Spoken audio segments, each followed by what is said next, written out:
Hi guys, happy Thursday. That means the weekend is coming, so that sucks. But, okay, we're gonna pick up where we left off with Robert Cochrane. And I really thought I had a lot of respect for the guy. Yeah, no, I don't. Not anymore. Not after what I've read. Where was this book when I was venturing into this at 7 years old? 26 years ago. 26 years ago. The 12th of this month, I was like, holy shit. This has been a long time to be in this world. But it's been amazing, and I couldn't ask for anything better. Alright, so with Robert Cochrane, it's really good here. It gets really interesting with all of this stuff, so... Alright, Robert Cochrane explained this in terms of the esoteric truth that the outer physical world is the world of illusion, a mirror reflection of the inner, which would be the spiritual world. And I just lost my page. Totally lost my page. No, I didn't. Open right back up to it. Now, a mirror reflects opposites to what is seen externally, so must be the opposite of the inner reality. I don't know. I don't know about him. Unfortunately, Cochrane's critics have frequently misunderstood this explanation, and as a result, he has been falsely labeled as a male chauvinist. So, by contrast, in the modern pick-and-gill craft in eastern England, all of the rivals are led by women, which I think is amazing. So, allegedly, this practice dates back to the medieval French witch cult and to pagan northern Europe, where the priests honored the horn god and was bride and consort. So, some traditional groups also followed the old practice of having a membership of 6 women and a male leader. According to Robert Cochrane, 7 was always the number of members in the old rural covens. How many of you guys believe that? You guys think what he has said is true? Alright, so what is this? I don't know what I wrote here. Some writers on witchcraft have claimed that the casting of a circle for magical working is a recent innovation borrowed from ritual magic, which I do honestly think so. So others point out that the use of circles for ritualistic use was known in Anglo-Saxon times, the classical world, and even as far back as prehistory, when the megalithic culture built their rings of standing stones across the land. So those of the old school claim that in the old days, witches did not work in artificial circles, which I do truly believe, but used the existing stone circles and earthworks. So whatever the arguments for and against this claim, it is a fact. The circle has been sacred to mankind since the earliest times as symbols of wholeness, spiritual unity, and physical and psychic protection. So, yeah, the circle dates back to prehistory, all of it. So one of the function of the circle of art is for keeping out evil spirits or negative influences, and to act as a kind of a container for the psychic power that is raised, although obviously it has both those uses. However, it is fundamentally the magical space between the worlds of men and the gods. There we go. It represents the bridge, the gate, the doorway, the portal, the stile, the gap in the hedge through which entry can be gained to other dimensions beyond our own. So, yeah, pretty much. So it is cast or raised by using the rod, sword, or knife, or by a human hand or finger. If no other ritual tool is available, it can be consecrated with the material representations of the elemental forces of water, air, or water, fire, a blazing torch, a candle, lantern, ash, and soot, and air or incense. Now, in the Cochrane tradition, a physical boundary is actually created by digging a ditch or a moat, so around it, which I think is pretty interesting. So around the meeting ground, and filling it with water or wine. So this symbolizes the rath, which is Irish Gaelic for fort, or earthworks used by ancient men, and later associated in folklore with the homes of the good folk or the fairies. So now the circle is entered by stepping over a stang or across a broom, and a sword laid on the ground on its edge, representing the symbolic bridge between the worlds.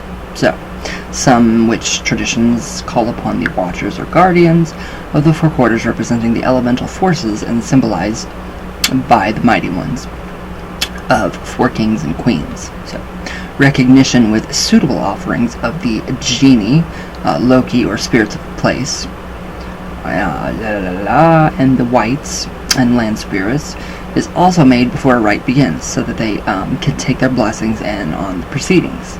So the old ones, the lord and lady, or the goddess and the horned god, and the patron and ancestral spirits of the tradition or group are also requested politely to witness the rites and offer their protection and guidance to the proceedings. So that's pretty, it seems very Wicca, according to what Robert Cochrane is talking about, which we'll find out later all about him. So, candles or lanterns are usually lit and placed around the circle to mark the compass points.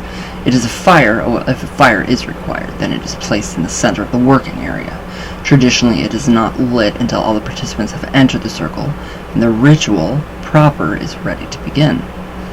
So, an improvised altar can be created by laying a cloth on the ground or by utilizing a natural feature on the working site, such as a large stone or the base of a cut-down tree. I like my stone in my backyard. Reminds me of Stonehenge for some odd reason. So in pre-Christian Northern Europe, the important seasonal festivals of the year, which later transmuted into folk customs, were based on the solar and agricultural calendar. Now, at midwinter, or the winter solstice in December, the rebirth of the sun was celebrated. At the turning of the solar year, the liminal, and transitional period of the 12 days, ordinary people dressed up in animal costumes to represent the chthonic powers of darkness and the spirit of winter, who were banished at this time. And that spirit of winter is coming back, which is Bukadu. He reigns now, as of the autumn equinox. So this custom, although condemned by the early church, survived into popular folk customs and in the pre-Christian period, post-Christian period. Now, at the vernal or spring equinox in March, the new growth of vegetation and the imminent coming of summer was celebrated with fertility rites and the sacred marriage of the god and goddess, which is depicted on prehistoric rock paintings in Scandinavia, which is pretty interesting. That's very interesting. I like that fact right there. Anything that we can find, like fact-wise, like that really sparks my interest. It's deeper than just books and writings and knowledge being passed down from person to person to person. All right, so this was followed at midsummer or the summer solstice by an acknowledgement of the zenith of summer, the sun's power, when it's at its highest point in the sky. Now later in the summer, the sacrificial death of the god was marked. Now at the autumn equinox, which is now, rites of thanksgiving were performed to the gods for the successful gathering in of the harvest. And it's really weird too, because at the time of the harvest, right now, literally, it's kind of late. I would honestly think the autumn equinox is not yet. It's not time. Nothing is being harvested yet. It's just nothing, I'm sure people have gardens and stuff, but since the seasons are so screwed up, it's just very different, so very, very different. But it is neat and very metaphysical and metaphorical to understand it, link, the harvest, the bringing in of the crops and all of that, the agricultural calendar, with what you have manifested, because it is happening. I've noticed that in my daily workings, so I really like that link between the symbolic. So now into late autumn came the festivities, marking the beginning of winter and the dark season. Not all modern traditional witches celebrate the Wheel of the Year with seasonal rites. If the date or a meeting or working happens to fall near a festival, then they may include seasonal symbolism. Sometimes. So those who also recognize the festivals meet on Candlemas Eve, which is February 1st, Walpurgis Night or May Eve, April 30th, Lammas Eve, July 31st, and Hallows, which is October 31st, Halloween, Samhain. So they may also gather Yule, December 21st or 22nd, Twelfth Night, January 6th, Lady Day, March 25th, and Midsummer's Eve, which is June 3rd.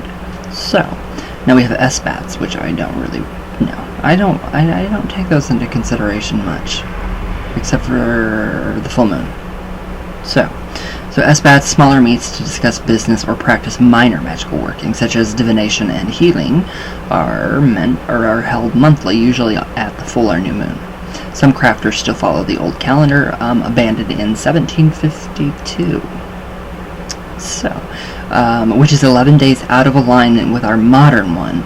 So I think with the old calendar, I think that we would actually have right now, with the climate change and everything, the seasons literally blending together. I think that the old calendar, since it's off just a little bit, 11 days, 12, I think it would actually match up with our seasons now. I honestly do.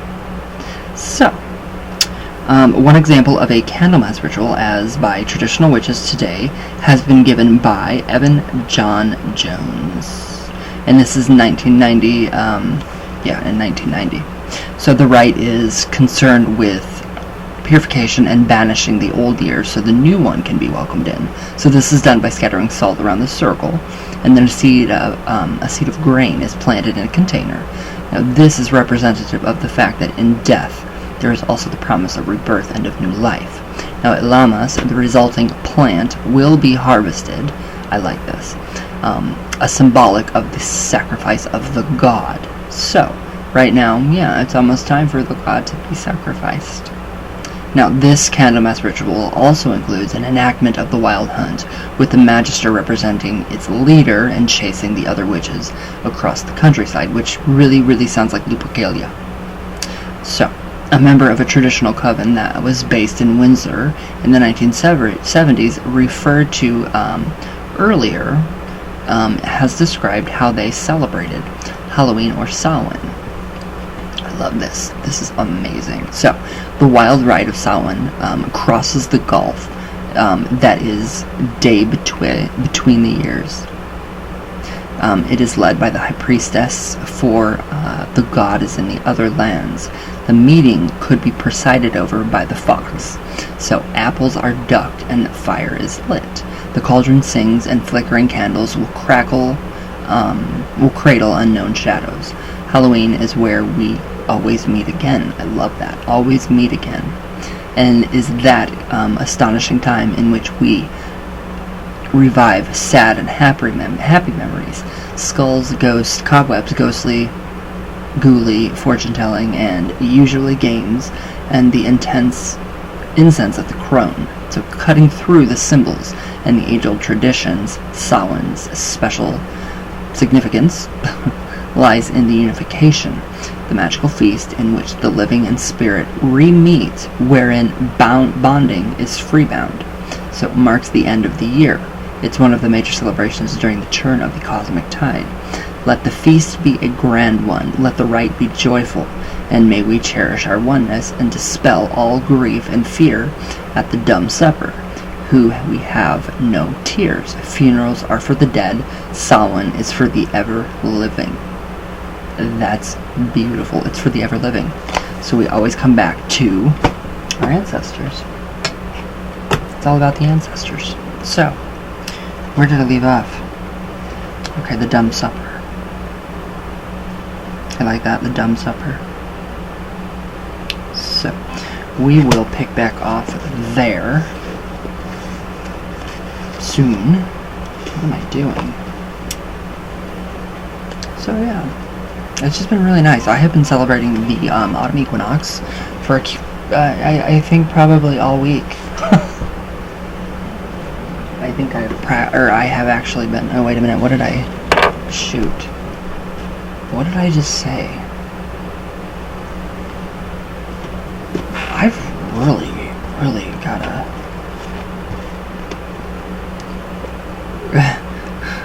Okay, I don't know what I did. Where I went, I mean, we're getting pretty close to where I left off in all of my notes. Oh, the dumb supper. The hair is really matching the personality and the mentality lately. So, I've I've got to write that down or I will forget that.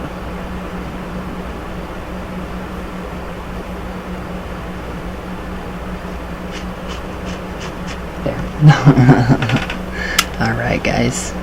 So, yeah, Samhain it's pretty close. It's really close, actually, and I'm really excited for it this year, too. So, it's going to be a lot better.